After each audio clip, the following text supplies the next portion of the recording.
আমার দয়ার নবে ওহ করলেন না,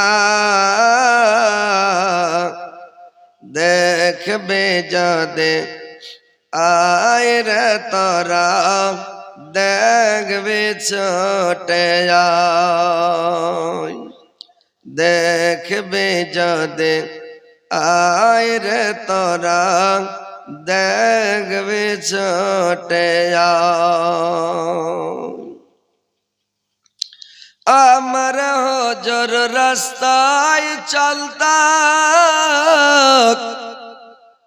কাফেররা থুথু দিতা,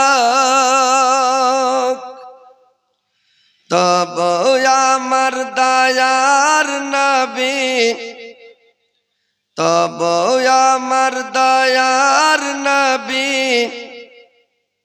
ঘৃণা করলেন না,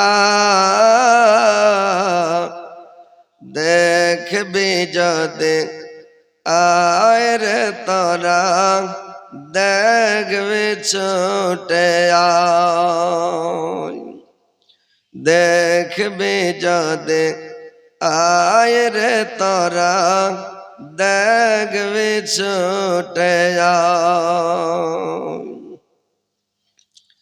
সূরা ইয়াসিন কোরআনের সিনাত,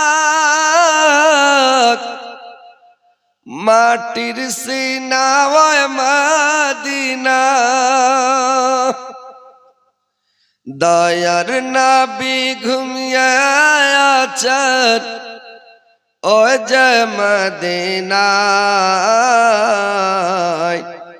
দেখবি যদি আয় রে তোরা, দেখবি ছোটে আয়, দেখবি যদি আয় রে তোরা, দেখবি ছোটে আয়। শ্রদ্ধেয় যোগ্যতম সভাপতি সাহেব, উপস্থিত উলামা ইকরাম, শ্রদ্ধাবৃন্দ, মুসলিম সমাজ, পর্দার আড়ালের পর্দা নসীন মা ও বোনেরা, সর্বপ্রথম আল্লাহ তাআলা বারেক ওয়া তাআলার তারিফ প্রশংসা গুণগান, যে মহান আল্লাহ তাআলা বারেক ওয়া তাআলা আজকে আপনাদেরকে, আমাকে, সকলকে এই রাত ৩টার সময় পর্যন্ত এই মাহফিলে টিকিয়ে রেখেছেন। এই বলে আল্লাহর শুকরিয়া আদায় করি। সকলে বলুন আলহামদুলিল্লাহ। তিনার পদপর তিনার প্রেরিত হাবিব মা আমিনার লাল মারদুলাল তাজদারে মদিনা আহমদ মুস্তাফা মোহাম্মদ মুস্তাফা, সকলে বলুন সাল্লাল্লাহু আলাইহি ওয়াসাল্লামের প্রতি হাজারো হাজার লাখো লাখো দুরূদ বর্ষিত হোক। আল্লাহুম্মা সাল্লি আলাইহি আল্লাহুম্মা বারিক আলাইহি। ভাই সকল, বাবজিরা আমার, রাত্রি যখন অনেক হয়ে যায়, গভীর হয়ে যায় রাত্রি, তখন মানুষের মন ঠিক থাকে না। এটা হচ্ছে ঘুমের টাইম। আল্লাহ রাত্রিটা তৈরি করেছেন, ঘুমটাকে তৈরি করেছেন মানুষের আরামের জন্য। ঘুমটাও হচ্ছে মানুষের একটা ভিটামিন। ঘুম না হলে মানুষ বাঁচবে না, পাগলা হয়ে মরে যাবে। মানুষকে ঘুম লাগবে। তো রাত্রে একবার মানুষকে ঘুম আসবে, যতই জেগে থাকুক, যতই জেগে থাকুক। ও যদি বলে যে আমি ঘুমাবো না, তাও ঘুম আসবে। ওই একটা লোকের নতুন বিয়ে হয়েছে, তো নতুন বিয়ে হয়েছে, তো ওর স্ত্রীটা করছে কি, প্রত্যেক দিন ফজর ওয়াক্তে গোসল করে নামাজ পড়তে এসে। তো ওর স্বামীটা কইছে, হারে তুই রোজই কেন গা ধুচিত রে? যেদিন দরকার হবে গা ধোয়ার ওই দিন গা ধোবি, আর যেদিন দরকার হয় না ওই দিনও গা ধুচিত। ব্যাপারটা কি? হ্যাঁ, আমি কিছু বুঝতে পারি না, তুই প্রত্যেক দিনই গা ধুচ্ছি, ফজরের নামাজ পড়ছিস, ব্যাপারটা কি তোর? তোর স্ত্রীটা বলছে আর পাঞ্জের একটা কুকুর শুয়ে থাকছে জি। কইছে কুকুর শুয়ে থাকছে, কখন আসছে রে? কইছে রাইতে শুয়ে থাকছে আর কাছে। তো ওই লেগে আমি, মানে কুকুর শুয়ে থাকলে তো মানুষ না পা খেয়ে যায়, ওই লেগে আমি প্রত্যেক দিন গোসল করে ফজরের নামাজ পড়ছি। কইছে আইজ রাইতে আমি জায়গা বসে থাকবো।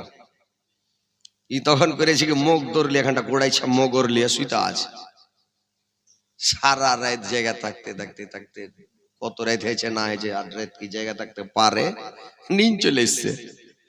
ই তখন ফের ফজর রক্তে উঠে গোসল করে নামাজ পড়তে শুরু করেছে। ই কইছে হারে ফের আইসছিল নাকি? কইছে দেখ তো আইজও ছিল। কইছে সালা তাই আগে চোখ থামতে পারিনি আমি, আইজ রাতে চোখ ঢুলবো না, একবারে এমন করে লাল চা খাবো যাতে জায়গা বসে থাকি। তারপর আর রাত তখন শুইতেছে যদিও, মানে মানুষকে একটা ঝাটকার নিঁদের আসবে যে ভাই, সবাইকে একটা ঝাটকা আছে, কেন জানেন? এই যে ঘাড়ে দুটা ফেরেস্তা আছে, কিরামান কাতেবিন, তো এরা রাত্রি যখন আপনি জেগে থাকবেন, তো রাত যখন 12টা টেপে যাবে বা 12টার দিকে একটা ঝটকা আসবে মানুষকে, মানে একটা মানে ধাক্কা লাগবেই। তার মানে ওই টাইমে ফেরেস্তা, যে আজকের 29 তারিখ গত হলো, 1 তারিখ পড়ে গেছে, তো এই যে 29 তারিখ 31 তারিখের পাতা যেটা খাতার, ওটাতে সিলমোহর মেরে সিগনেচার করে পাতাটাকে উল্টে দিলেন। উল্টে দেওয়ার পরে নতুন খাতা চালু হতে, যে ঝটকাটা আসবে কিনা তখনই পাতাটা উল্টেবে। যখন আপনার নিন চলে এলো, যখন নিন চলে এলো তখন পাতা উল্টে দিয়া যখন চেতন হয়ে গেলেন, আর নিন আসবে না, ও নতুন খাতা চালু হলে এবার আপনি কি কীর্তিকলাপ করবেন, নোট শুরু হয়ে গেল, ফের কাল রাত পর্যন্ত এই পাতাটা চলবে। তো ওই লেগে মানুষ একটা ঝটকা আসবে, যতই জায়গা থাকুক নিন আসবেই একটু। তো ই কি করেছে খেপা, তার পরা রাত মুখ দৌড় লিয়া কইছে আজ ঢুলছি না, পুরা করে দিন মান থেকে চা খেয়ে চলিছে। এবার রাইতে কাইয়া ঢুলে তো মানুষ ঢুলে না, একটা কথা কয় না মানুষ? তো এই খেপা নিন যায়নি, মুখ দৌড় লিয়া শুই দিয়া দেখি আজ কেন করে কুকুর আসছে, ই ঢুলেই নি। ই ফের ফজর রক্তে উঠে ই নিন যাই যে না যাই না, ওর বাড়ি বালিকে নিন যেতে দেয় না, দেখি শালা কখন কুকুর আসছে। দুজনের জায়গা আছে, দুজনে শুতে আছে। এবার করেছে কি, যখন ফের ফজর হয়েছে উঠে আব গোসল করতে হাঁটছে, শোন কি বুঝাই, আমি সারা রাত মানে নিন যায়নি, আর তুই ফের ফের গোসল করতে যাই, মানে ব্যাপারটা কি? আজ শোনা নাকি কুকুর? আইজ ছিল জি, নিন যায়নি। কখন এসে কুকুর শুধলো? কইছে 2 পাইয়া কুকুর থাকছে আমার কাছে, 4 পাইয়া কুকুর লয়। কইছে কেনে জি? কইছে কেনে জি মানে তুমি নামাজ পড়ো না, রোজা করো না, খাড়িয়া পেশাব করছো, তো তুমি যদি এরকম এরকম থাকো তো তুমি কুকুরের কাজ করো না? তুমি নামাজ পড়ো, গোসল করো, পাক পবিত্র হয়ে থাকবে, তাহলে তো তোমার পাঞ্জরে থাকলে আর গোসল করতে হবে না। তো তুমি তো সবসময় না পাকে থাকছো, খাড়িয়া খাড়িয়া পেশাব করছো, তুমি না পাকে থাকছো সব সময়, আর তোমার পাঞ্জরে থাকলে আর বিনা গোসল করাতে নামাজ হবে? ওই লেগে ঠিক আছে রে সালা, 4 পাইয়া কুকুর আসছে। তখন ওই দিন থেকে সুদরে আলো বেচাড়ি, তখন পেশাব করতে লাগলো, পানি নিতে লাগলো, উজু করতে লাগলো, নামাজ পড়তে লাগলো। ওই ধর স্ত্রী গা ধোয়া বান করে দিলাম, যেদিন দরকার হয় ধয়, না হয় না ধয়, মানে তখন থাকতে লাগলো। তো ওইরকম হয়েছে ব্যাপার। যে কথা হচ্ছে ভাই, আপনারা খাড়ি হয়ে কেনে গেছেন, বয়সের নাগা দিকে জি, রাত বেশি হয়ে গেলে মানুষের মন ঠিক থাকে না, বুঝতে পারলেন? মানুষের মনটা একটু খালি ঝিমঝম ঝিমঝম, তার একটু নিন্দটাকে ভাঙাইতে হবে, তারপরে 2-4টা কথা গেলা শুনবেন। আর না হলে কথা শুনতে মন করবে না, এরা উড়িয়ে যাবে, জোরে বাপরে যাই। একটু বসেন, এক খ্যাপা করেছে কি, মানে চলে গেছে ঘাস কাটতে। তো খ্যাপা ঘাস কাটতে যে গেছে, তো 10 মিটারের কাছে দেখছে যে এতখানি উঁচা ঘাস লেগে আছে, আর একবারে সবুজ চশমা চোখে দিয়ে চলে গেছে। তো ঘাস 10 মিটার ফাইটা ঘাস পুরো সাদা হয়ে গেছে, কিন্তু খ্যাপা যে সবুজ চশমা চোখে দেখেছে, ঘাস দেখে সবুজ সবুজ লাগছে একবারে, এত সবুজ হয়েছে ঘাস। কাইটা বোঝাবে না, কাইটা বোঝাবে না, বাড়ি লেসা সানি কাইটা যদি নেন্দে ডুবি আটা মাটা দিয়েছে, কোলটোল দিয়ে গুঁড়া টুনা দিয়ে গরুকে খেতে দেয়, গরু খাই না? তোরা কাঁড়িও সাদা ঘাসও সাদা আর খায়? এই চশমা খুলে যদি দেখছে শালা গরু এত কষ্ট করে ঘাস কেটে লেছে, গরু দেখাই না কেন রে? চশমা খুলে যদি দেখছে তো চমড়া এন করে উঠে যাবে, কইছে কি ব্যাপার? তো শালা ঘাস সাদা কেটে লেন সবুজ, আর এটা সানি কাটলো তো সাদা হয়ে গেল, ব্যাপারটা কি? চোখে দিছি তো সবুজ লাগছে, খুলে দিছি তো সাদা এই যে ব্যাপারটা কি? চশমা খানটাকে খুলে গরুর চোখে বেঁধে দিলে, এবার গরু আইমুই করে খেতে শুরু করে দেয়। যতটি সানি কেটেছিল সবটি সানি গরুতে খেলে ধড়ফড় করে, ওকে সবুজ লাগছে তো খেতে শুরু করে। তো ওইরকম যারা খাড়ি হয়ে যাবে চোখে চশমা বাঁধতে হবে, এরা জায়গা ঢুঁড়ে পাই না যে কোনকে বসবো, চশমা বান্ধি দেখতে হবে, ফাঁকা জায়গা দেখতে পাবে তখন সব বুঝবে নাকি? হাজি ভাই আচ্ছা আগা দিকে বসেন, তাইলে বসবেন, তাইলে তো ভালো লাগবে, দেখে মজাটা লাগবে।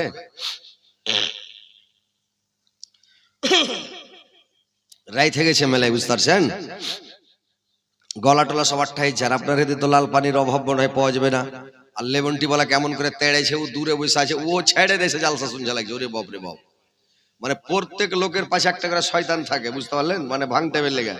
তো নাবির পিছনে একটা ছিল শয়তান, তো নাবির পিছনে যে শয়তান ছিল, তো নাবির চরিত্র দেখে, আখলাক দেখে, ব্যবহার দেখে শয়তানটাও কলমা পড়ে মুসলমান হয়ে গেছিল, বুঝতে পারছেন? তো ও কলমা পড়ে মুসলমান হয়ে গেছিল, ও আর শয়তানে থাকতে পারেনি, মানে নাবির একটা যে চরিত্র। তো লেবনটিওয়ালা হাসির গল্প ছিল, দোকানে নাই তো পালিয়ে এসছে। ইসমাইল ভাই একটা চালে এসে ফাটাফাট হ্যান্ডা করে, লেবু দিবে না, বিনা লেবুতে না, গলা সবার ঠাই গেছে রে ভাই।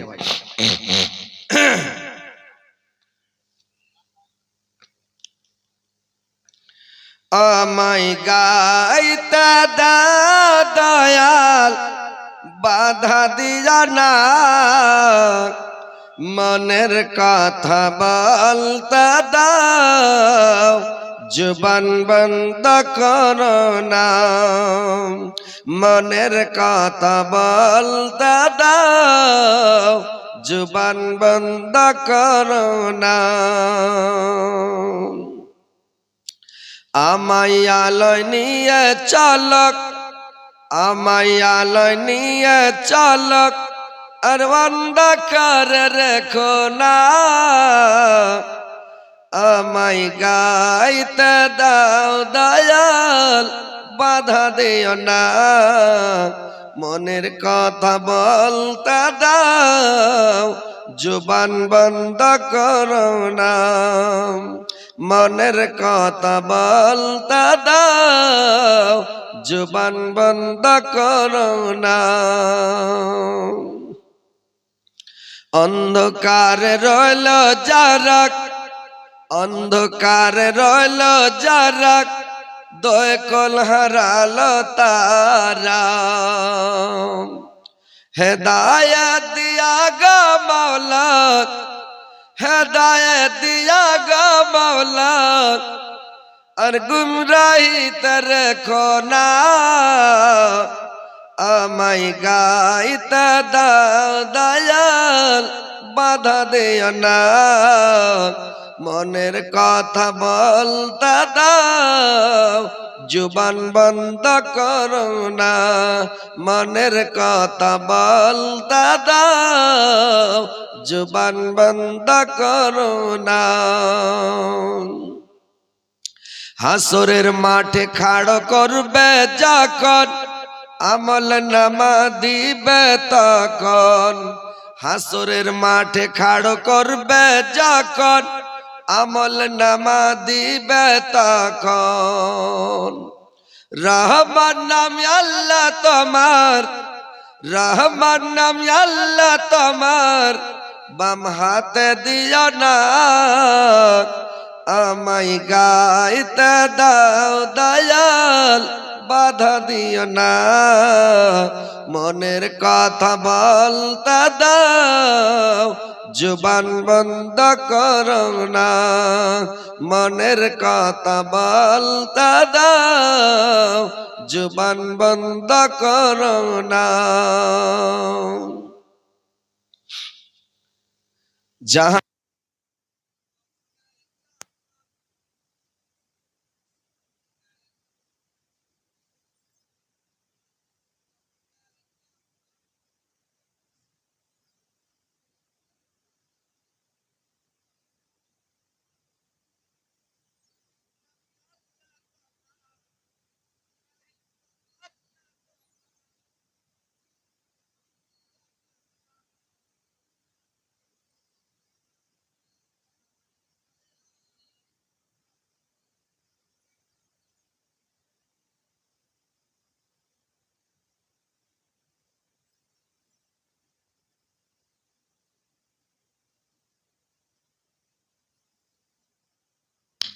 আরে বাপরে,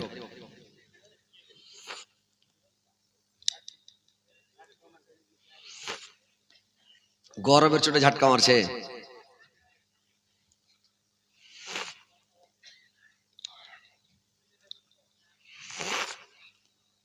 রাত বেশি হলে চা খাট্টা লাগবে, চায়ে ঝাটকা মারছে।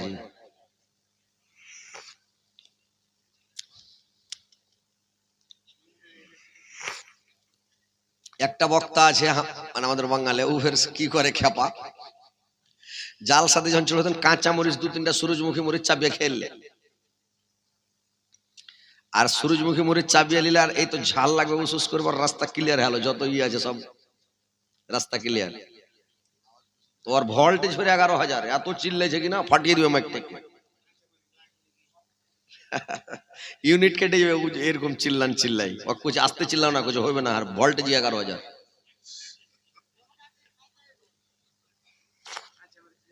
একদিন খেয়েছিলাম একটা, এই জেনারেটরের স্টার্ট বন্ধ করে দিয়েছিলাম। সেক্রেটারি বলছে মাদ্রাসার যে যদি জেনারেটরের স্টার্ট বন্ধ করে দিতে পারো তো 1,000 টাকা দেবো, বাহির করে থুয়ে দিলে, খালি বন্ধ করে দাও। একদম ধরলাম এমন যে একটা গাজালে টান ধরলাম কিনা, এক খিটারে ভাট ভাট ভাট করে বসিয়ে দিলাম জেনারেটরকে, বন্ধ করে দিয়েছিলাম। এখন পারবো না ভাই, বুড়া হয়ে গেছি, তখন চাংড়া ছিল।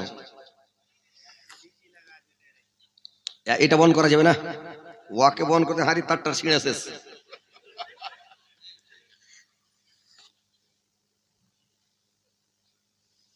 বাস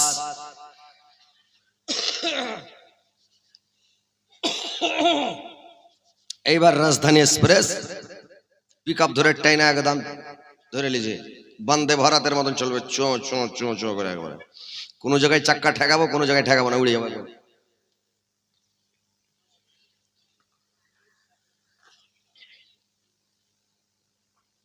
যাক আলহামদুলিল্লাহ, অনেক মনটা ফ্রি করলাম, আপনাদের 2-4টা হাসি রহস্যের কথা বললাম, ভালো শুনলেন। এবার হাদিস কোরআনের কথা শুনেন, কথাগুলো মন দিয়ে শুনবেন, ধ্যান দিয়ে শুনবেন। আমি কি আয়াত পড়েছি, কি ওয়াজ করবো, মুলি সাহেবরা বুঝতে পারছে, পাবলিক তারা বুঝতে পারে না। এরা হাহালাদ্রি, এরা বলছে কি যে বলে না বলে রে, লইয়া বহুর গল্প করবে না লইয়া জামের গল্প করবে, এরা এটাই ভাবছে। কিন্তু মুলি সাহেবরা বুঝে লেছে যে হযরত আলী কি ওয়াজ করবে, যে আয়াতটা পড়তে মাত্র বুঝে নেই যে কি ওয়াজ করবে। তারপরে সবাই তো জানি আমরা, কে কোন মৌলবি যখন আয়াত পড়ে বুঝে নেবে হ্যাঁ এই সম্পর্কে এই বক্তব্য দিবে। যাই হোক, ইনশাআল্লাহ আপনাদেরকে আমি বলবো, কথাগুলো মন দিয়ে ধ্যান দিয়ে শুনবেন। দেখেন ভাই, এই পৃথিবীটা বেশি দিনের জন্য নয়, আর এই পৃথিবীতে বেশি দিন থাকতেও আসেনি, কেউ আসেনি, কেউ থাকবে না, একদিন সবাইকে যেতে হবে।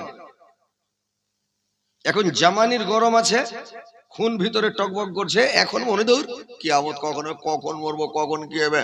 এখন তো 15-20টা বেটা তো হোক, ছেলে পিলে তো হোক, দেখা যাবে তখন নাকি।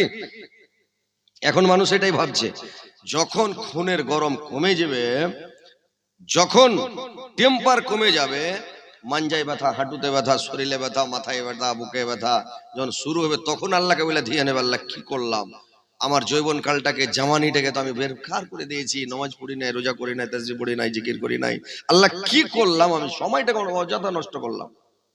যদি জ্ঞানের বুড়া হয় তাহলে চিন্তা করবে, না হলে ধুর যা হবে দেখা যাবে, মরার পর বলে যা হবে দেখা যাবে। দেখতে দেখতে গোয়ারিমা ঠিক করে ও দেখতেই থাকবে, গরমে যেও দেখিয়ে আছে, কবরে যে ঠাঠাইবে ও দেখিয়ে আছে, দেখি থাক। তো কথা হচ্ছে, চিন্তা ফিকির করে, আল্লাহ জ্ঞান দিয়েছে, ব্রেন দিয়েছে, বুদ্ধি দিয়েছে, বিবেক দিয়েছে।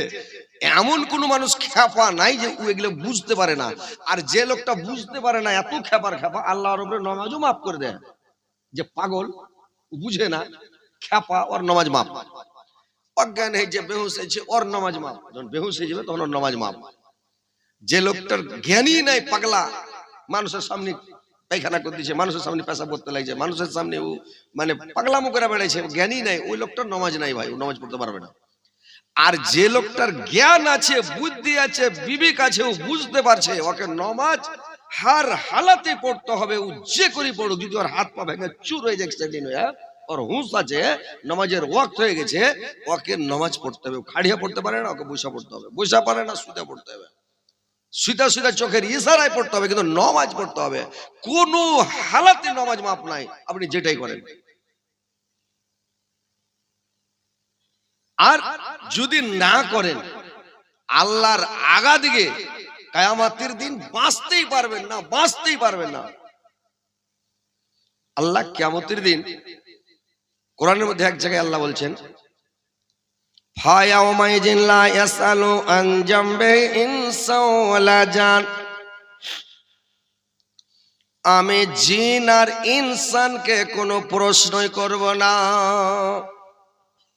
ইয়ারাফুল মুজরিমুনা বিসিমাহুম ফায়াখাজু বিন-নাওয়াসি ওয়াল আকদাম, তাদের চিহ্ন দ্বারাই চিনা যাবে, তাদেরকে চিন্তায় পড়ে যাবে যে এরা অপরাধী, এরা গুনাহগার, এরা পাপিষ্ঠ, এরা মুজরিম, এদেরকে দেখে চিনা যাবে। জাহান্নামের ফেরেশতা কপ কপ করে ধরে নিবে, আর ধরে নিয়ে চুলের ঝুটি ধরা আর ট্যাং ধরা লাড্ডু করে, যেটা জাহান্নামের কমান্ডার হযরতে মালিক আলাইহিস সালাম ওর হাতের তেলাটাতে ৬০,০০০ লোক কাটবে রে ভাই। এত তাগড়া ফেরেশতা, এত উঁচা ফেরেশতা, এত ভয়ানক ফেরেশতা, তো ধরবে আর জাহান্নামে ফেলবে। আল্লাহ পাক আবার কোরআনে অন্য জায়গাতে বললেন, ফাওয়া রাব্বিকা লা নাসআলান্নাহুম আজমাইন, আমি অবশ্যই অবশ্যই আমার বান্দাকে আমি কিয়ামতের দিন প্রশ্ন করব। আম্মা কানু ইয়ামালুন, আমি তাদের আমল সম্পর্কে জিজ্ঞাসা করব। আল্লাহ এইভাবে জিজ্ঞাসা করবে না রে ভাই, আরে খেপা তুই নামাজ কেন পড়িসনি, তুই রোজা কেন করিসনি, তুই হজ কেন করিসনি, তুই যাকাত কেন দিসনি, তুই ভালো কাজ কেন করিসনি, এটা কেন করিসনি, ওইটা কেন করিসনি। এই কথাটা যদি আল্লাহ বলে, আরে খেপা তুই নামাজ কেন পড়িসনি, লোকটা ১৪টা খালি অজুহাত দিবে, আল্লাহ নামাজ পড়তে পারিনি, পেটের ব্যথা, কেউ বলবে পায়ের ব্যথা, হাঁটুর ব্যথা, মাঞ্জার ব্যথা, পারিনি, বা আমার এরকম পড়া হয়নি, মানে ও তো অজুহাতের শেষ থাকবে না। আল্লাহ প্রশ্ন করবেন, ডাকা নিবে। আল্লাহ বলছেন, ফাওয়া রাব্বিকা লা নাসআলান্নাহুম আজমাইন, আমি অবশ্যই অবশ্যই তাকে প্রশ্ন করব। আম্মা কানু ইয়ামালুন, তার আমল সম্পর্কে জিজ্ঞাসা করব।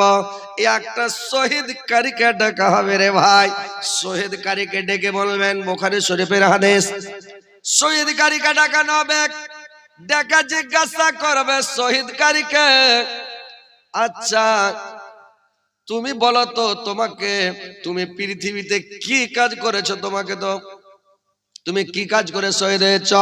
বললে, আল্লাহ আমি তোমাকে সন্তুষ্ট করার জন্য, খুশি করার জন্য, রাজি করার জন্য তোমার হস্তে জিহাদ করে আল্লাহ আমি শহীদ হয়ে গেছি। আল্লাহ বলবেন, এটা মিথ্যা কথা, তুমি আমাকে খুশি করার জন্য জিহাদ করনি, যুদ্ধ করনি, শহীদ হওনি, তুমি জিহাদ করেছো, শহীদ হয়েছো কেন জানো?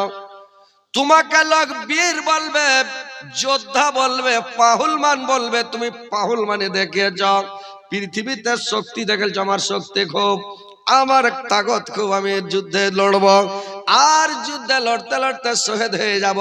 ইতিহাসে আমার প্রমাণ থাকবে যে খুব বীর পাহুলমান ছিল। তোমার মনে একটা উদ্দেশ্য ছিল যে আমার বীর বলে, পাহুলমান বলে একটা প্রমাণ থাকবে, এই বলে তুমি লড়াই করেছো, তুমি আমাকে সন্তুষ্ট করার জন্য তুমি শহীদ হওনি। ফেরেশতাকে বলবে, খপ করে ধরে নাও, ওখানে চালা করার ক্ষমতাই থাকবে না, এমন একটা আপনার ভুল ধরে নেবে কিয়ামতের দিন। আল্লাহ এই ভুলটা করেছিলে কেন? কেন কথার উত্তর আছে ভাই, কথা বলেন, কেন কথার উত্তর আছে? তুমি ওখানে গেছিলা কেন? বলে এমনি গেছিলাম। তো তুমি গেলা কেন? বলে একটু দরকার ছিল। কেন গেলা তুমি? একটাই কথা, কেন কথার কোন উত্তর আছে? কোন উত্তর নাই পৃথিবীতে, কেন কথার উত্তর নাই। আল্লাহর সামনে কোন মায়ের লাল কিয়ামতের দিন চালাই করতে পারবে না, কথাই বলতে পারবে না। আল্লাহ যদি বলে দেয় তুমি এই কাজটা করেছিলে কেন, বিনা এজেন্টে, বিনা অর্ডারে, আল্লাহর বিনা অর্ডারে কেউ কথাই বলতে পারবে না। সিরিফ মুহাম্মদ সাল্লাল্লাহু আলাইহি সাল্লাম ছাড়া কোন লোক কেউ কথা বলতে পারবে না আল্লাহর সামনে। সবাই তারা তারা তারা তারা নাফসি নাফসি, আল্লাহ কি হবে, সবাই কেউ কথা বলতে পারবে না। তো জিজ্ঞাসা করবে, একে ধরো জাহান্নামে ফেলো, শহীদ কারী গেলে জাহান্নামে ফেলে দেওয়া হবে। তারপরে একটা খুব দানকারী লোককে, পয়সাওয়ালা লোককে ডাকা হবে, পয়সাওয়ালা লোকটাকে ডেকে জিজ্ঞাসা করা হবে, তুমি, আমি তোমাকে এত সুন্দর নিয়ামত দান করেছিলাম, তোমাকে পয়সাওয়ালা করেছিলাম, অর্থশালী করেছিলাম, ধনশালী করেছিলাম, তুমি একটা বিরাট পয়সাওয়ালা হয়েছিলে, তো তুমি এত পয়সা করে কামিয়ে এত পয়সার মালিক তুমি হয়েছিলে, তো তুমি এতগুলো পয়সা কামিয়ে তোমাকে যে আমি নিয়ামত গুলো দিয়েছিলাম, তুমি আমার নিয়ামতের কি শুকরিয়া আদায় করেছো বলো দেখে। বললে, আল্লাহ, আমার ধন সম্পদ আমি মাদ্রাসাতে দান করেছি, মসজিদে দান করেছি, ফকির মিসকিন গরিব দুঃখী ইয়াতীমকে দান করেছি আল্লাহ। আল্লাহ বলবে, এটাও মিথ্যা কথা, এটাও মিথ্যা কথা। বললে, কেন? বললে, তুমি দান করেছ, লোককে দেখিয়া তুমি দান করেছো, তোমার উদ্দেশ্যটা, তোমার মনের উদ্দেশ্যটা ছিল, তোমার দিল বলছিল আমি দান করব, লোক আমার নাম করবে, লোকটা খুব দানি, লোকটা খুব পয়সাওয়ালা, লোকটা এত দান করে, তুমি নাম কামার জন্য দান করেছিলা, তুমি আমাকে সন্তুষ্ট করার জন্য তুমি দান করো নাই। লোকটা লাজবাব। আল্লাহ বলবে, ফেরেশতাদেরকে ধরো, ফেলো জাহান্নামে, টানো, লে যাবে, ধরে লে জাহান্নামে ফেলে দেবে রে ভাই। আবার একটা আলেমকে ডাকা হবে, একটা মুলবি সাহেবকে ডাকা হবে, বলবে, শোনো, তোমাকে আমি নিয়ামত দান করেছিলাম, তোমাকে আমি ইলম দান করেছিলাম, তুমি ইলম শিক্ষা করার পরে তোমার ইলমটাকে কোন পথে ব্যয় করেছো, কি কাজে লাগিয়েছো তুমি বলো। বলবে, আল্লাহ, আমি তোমার পথে লাগিয়েছিলাম, তোমার পথে আমি মানে সারাটা জীবন আমি তোমার পথে ব্যয় করেছি, জীবনটা আমার ইলম গুলোকে আল্লাহ তোমার পথে ব্যয় করেছি। আল্লাহ বলবে, এই কথাটা মিথ্যা, কারণ তুমি মানে কারি ছিলে, তুমি যখন কেরাত করতে, তখন কেরাত করার সময় কারিগুলোকে দেখবেন যখন কেরাত করে কত করে চিল্লায়, কত করে মানে করে কি মাইক্রোফোনে হয় না, তখন মুখের আগা দিকে হাত দিয়ে দেয়। বাংলাদেশের কারিগুলোকে দেখছেন কত চিৎকার করছে, যেটা আফ্রিকার কারি, কালো কারিটা আফ্রিকার, এখন বিশ্বের মধ্যে ওই কালো কালো আফ্রিকাটা, আফ্রিকার লোকটা কারিটা, এখন আমার মন বলছে যে মনে হয় বিশ্বের মধ্যে ওই এখন মনে হয় যে বেশি দম ধরে কেরাত করতে পারছে, এত কেরাত করছে যে মনে হয়েছে যে ওরে বাপরে বাপরে, লাউকসমু সূরাটাকে গোটাই শেষ করে দিয়েছে, আলহামদু সূরাটা শেষ করে ওয়াজ্জাহ সূরাটাকেও পাস করে দিয়েছে। এরকম কারি, দমের কারি চোখে দেখতে মানে পড়ে না, এত কেরাত করছে। আল্লাহ আকবার। তো যারা আল্লাহকে সন্তুষ্ট করার জন্য কেরাত করছে তো ভালো, আলহামদুলিল্লাহ।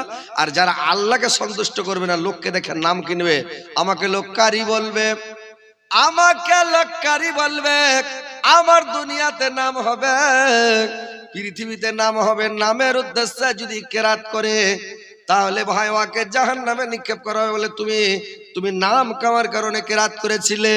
যারা বক্তারে ভাই, এরা যদি শুধুমাত্র পয়সা কামার ধান্দা করে আর ছেলে পিলেকে পয়সা কামার জন্য যদি মানে লেখাপড়া শিখায়, দিন শিক্ষা করে, তাহলে কিন্তু এদেরকেও ধরবে, মানে ধরে গ্রেফতার করবে ভাই। তো কথা হচ্ছে ভাই রে আমার, যেটাই কাজ করবেন আল্লাহকে সন্তুষ্ট করার জন্য, আল্লাহর উদ্দেশ্যে কাজ করবেন, বাঁচাস আছে। আর যদি না থাকে তাহলে কিন্তু বাঁচাসের কোনো গুঞ্জাস নাই। তো ভাইরা আমার, আলেমকে ডেকে জিজ্ঞাসা করবে, তুমি কি কাজ, তুমি ইলমটা কোন পথে ব্যয় করেছো।